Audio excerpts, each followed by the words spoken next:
Well, sure, for a long time I had my mind made up, come down here and see you folks in Boston, so had my crops gathered in, produce sold, a little money in my pocket, and allowed me a good time to come down. I was riding along on one of them sleeping cars coming here, and when I got up in the morning, I don't think I was ever more tangled up in my life.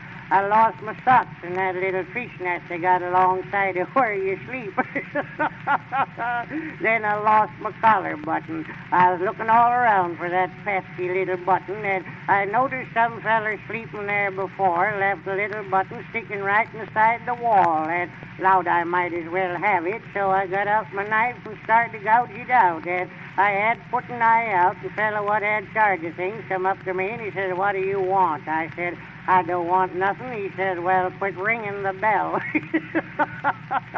Then I went up the end of the car where all the rest of them went to wash their hands and faces, and do you know, I ain't found out yet how they done it. They had a row of little horse troughs along there, had a pump alongside each one of them, and I went to pumping water in one of them darn little troughs and had a hole in the bottom of it and run out faster than I could pump it in.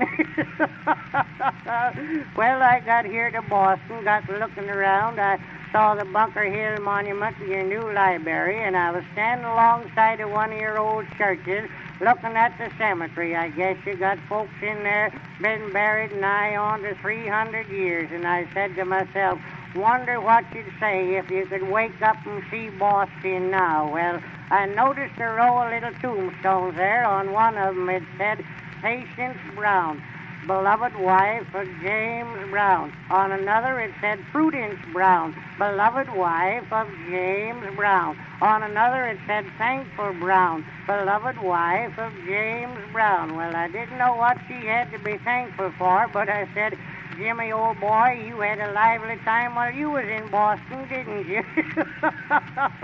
Then I seen another one. It said Hester Brown, beloved wife of James Brown. On another it said Sari Ann Brown, beloved wife of James Brown. Over in the corner, all by itself, I seen a little insignificant tombstone, and on it it said, James Brown at rest.